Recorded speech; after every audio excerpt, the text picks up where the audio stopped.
the war is over. I don't mind losing wars because it always gives me an even greater resolve. This war has really made some fine soldiers. I've seen them. We have an entire non-commissioned officer corps, which is each, I would say, fairly competent in at least one skill, which is good. We have many eager corporals, whose enthusiasm for the game has not diminished, because, as many of them have told me, they are simply there to shoot gun, which in times like this really does give them, or rather, it gives them an even greater amount of fortitude than these cowards, these backline.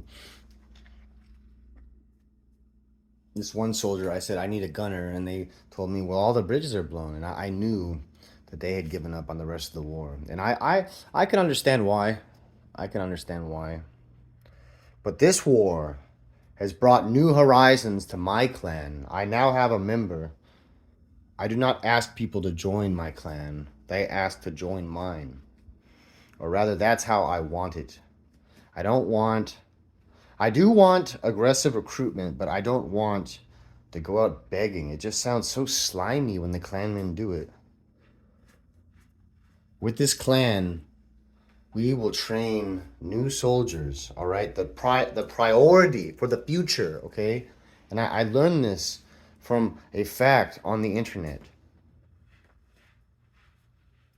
When the hype goes up for a game, after that update is over, or whatever that hype is for, after that's over, the game will have lost more of a player base than it originally had, and that is the summer sale. The summer sale. So we are experiencing almost an inflated amount of players, but we may be able to retain more players.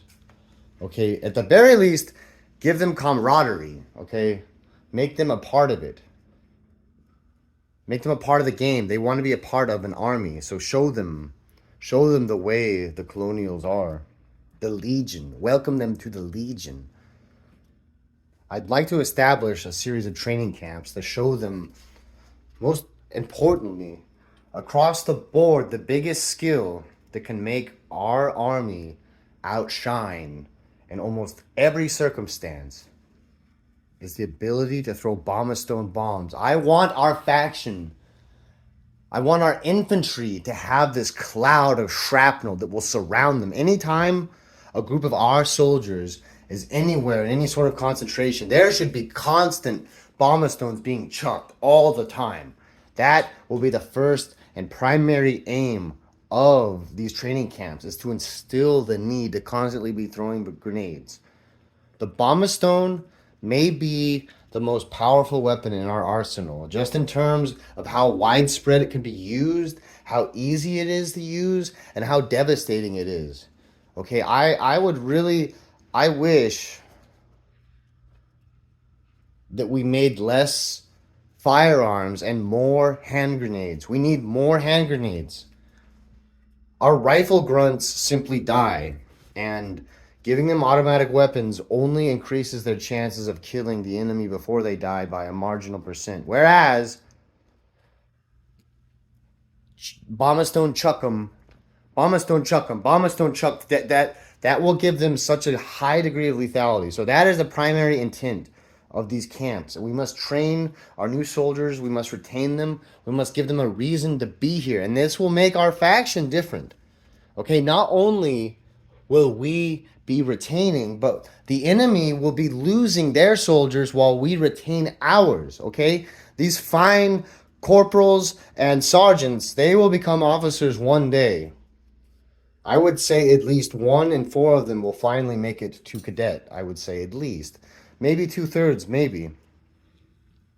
But we can increase this number and increase our faction and give us an identity. We need to stop acting like Green Wardens, because that's how we lose. When you switch between factions, you don't see the difference. You see the similarities, and there are many. And this has been recorded, I think, in World War II, whereas the Wehrmacht and the Red Army ended up having many similarities towards the end. You know, in terms of how their tanks operated, their soldiers, their tactics.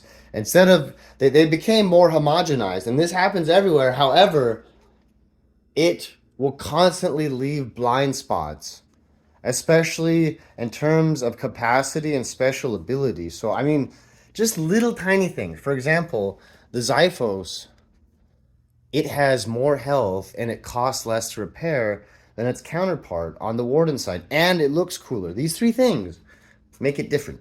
Okay, it might even handle a little different. It's a little bit longer, I believe. Um, but it's these small things that make a big difference and really can determine how our faction plays in the future.